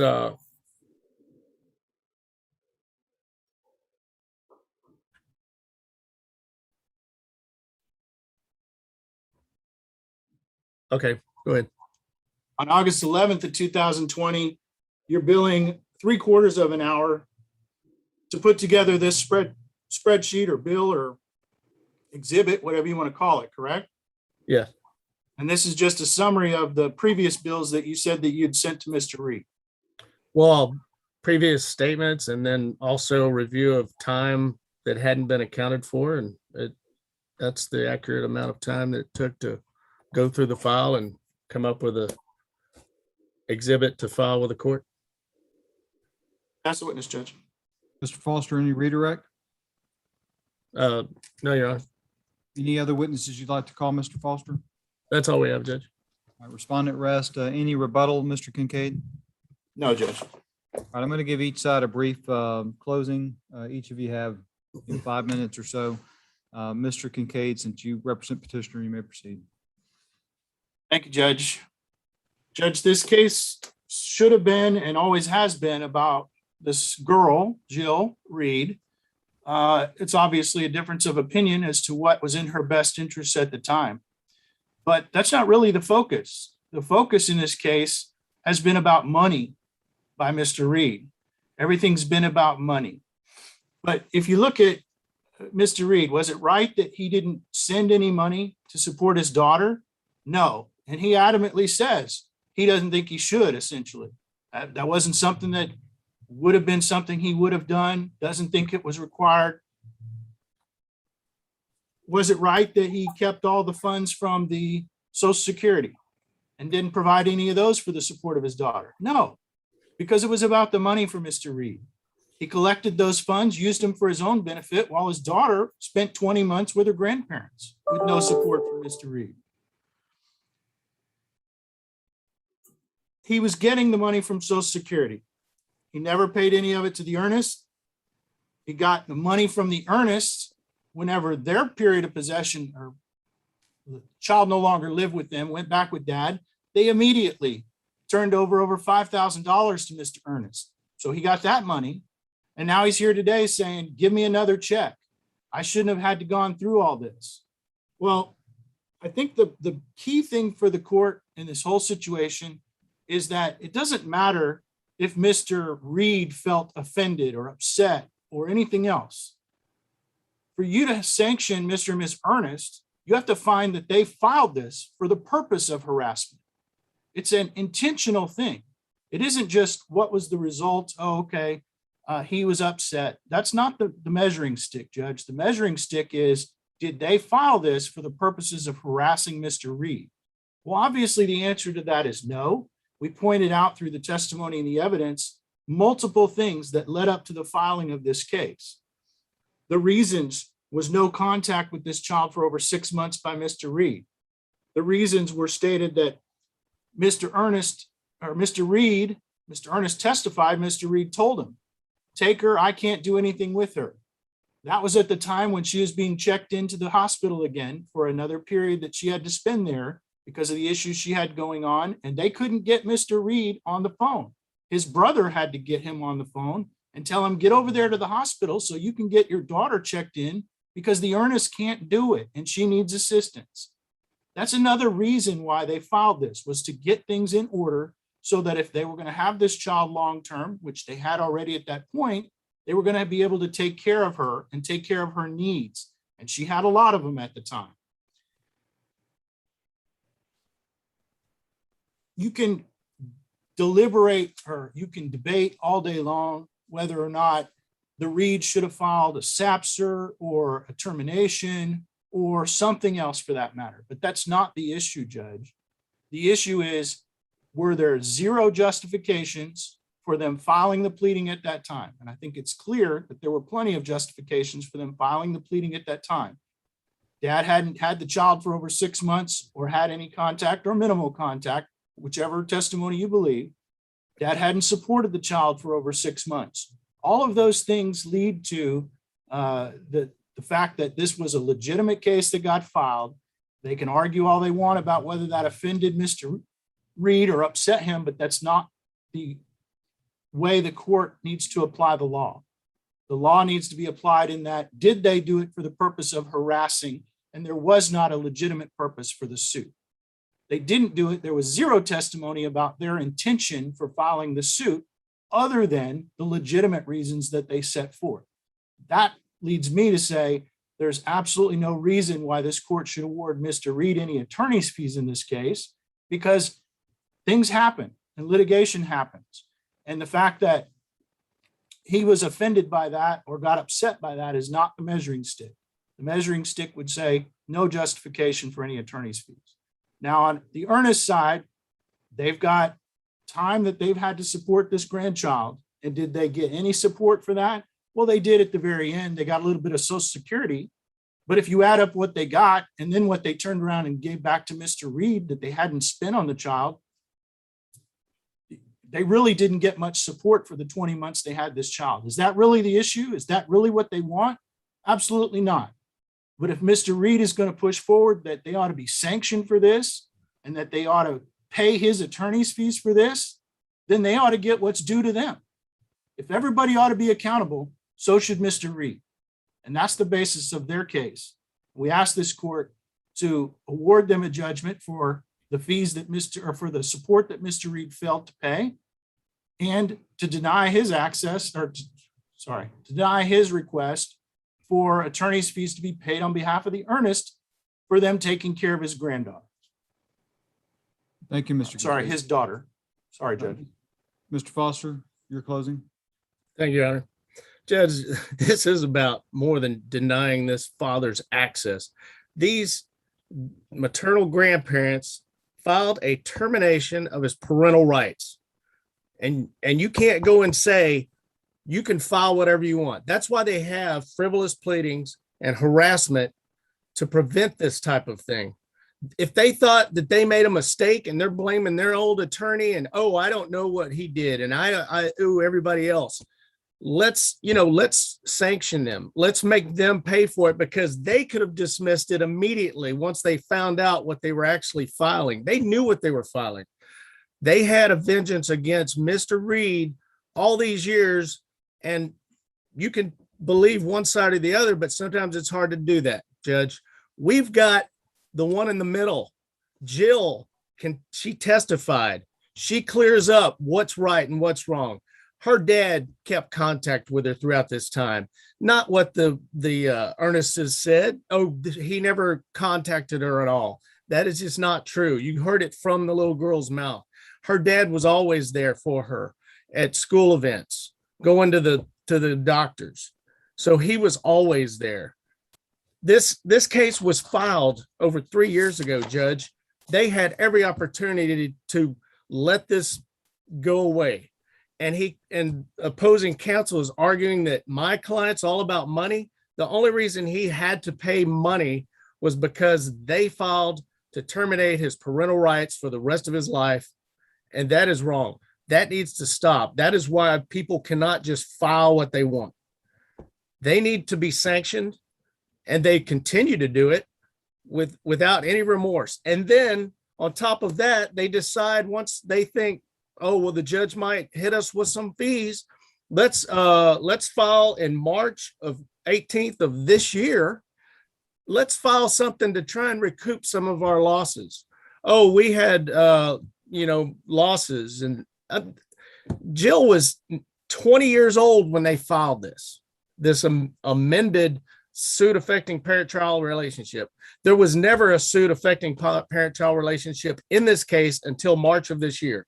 No mention of it throughout this case for 3 years of getting reimbursement or anything like that. It's just a ploy, Judge, to try and confuse the court and get to the real issue, which Jill has told the court, I didn't want this. I never said I wanted to be my dad's rights terminated or be adopted by my grandparents. They initiated this. They continued it for 3 years. And Judge, I think you need to show people that file these types of things, you can't do that. Otherwise, you get people filing these frivolous lawsuits. Thank you, Mr. Foster. Boy, I can tell you that as a judge, I wish I could rewind 3 years and have the earnests go to another attorney's office rather than where they went, because I think there's been just so much damage done over the last 3 years with this litigation, and this poor girl's in the middle of it and now having it's just a shame, because I do feel like the earnests went in to seek legal advice and to get counsel on what to do in the event that Jill went back into a hospital or there were decisions that needed to be made and they just needed legal advice on how to get that done. And I think if the lawyer just picked up the phone and called Mr. Reed and said, hey, we want to just, during the time that this girl is staying with her grandparents, get your permission to make certain decisions, he probably would have agreed and we wouldn't be where we are today and there wouldn't be all this animosity between the parties. But unfortunately, they went to a lawyer that didn't do that, and ended up going a totally different direction that I know the three lawyers, or me and the two lawyers involved in this case, would have never done. But then it comes to the judge. Well, yeah, Mr. Reed's a victim of that, in that there was a bad pleading that was filed that ended up costing him attorney's fees. And do I punish someone else that is also innocent, that just chose a lawyer that chose a really bad course of direction that ended up hurting the case and hurting the relationships involved between the parties? And it's not an easy call from that standpoint, because I really feel like both sides in some regards are innocent. I know the parties are not going to agree with me there, but I can tell you as a judge, I don't think that the earnests had any ill intent going in and seeking legal advice. And I think Mr. Reed, same thing on him. I think if the earnests had called him up and said, hey, we need some financial support for Jill when she's here with us, I think he would have agreed to pay that. Again, it's a matter of picking up a phone and talking to someone. And I think a lot of this probably would have been avoided. But unfortunately, we are where we are. And as a result of that, there's been a lot of damage to these relationships. And I can tell you, life's too short to harbor hatred and ill feeling toward other people. And it would be nice if this girl, Jill, could have both sides of her family. I mean, she's been through enough losing a mom at 3 years of age. It would be healthy for her to have contact with her mother's side of the family and feel love and support from her mother's side of the family, as well as her dad's side of the family. And those are things that she's an adult now. Those are things that hopefully will happen over time. But the court's ruling is as follows. Entry of this order is going to be for September the 10th at 9 a.m. First, the petitioner's request for Mr. Reed to pay financial support for Jill is denied in its entirety. Respondent's request for sanctions against the earnests petitioners for filing the lawsuit and for the attorney's fees associated with it is denied. All relief that was requested and or not requested before the court, or all other relief that was requested by the court, is denied. Mr. Kincaid, you're to draft the order, and that completes the ruling of this court. We're going off the record. Y'all are excused.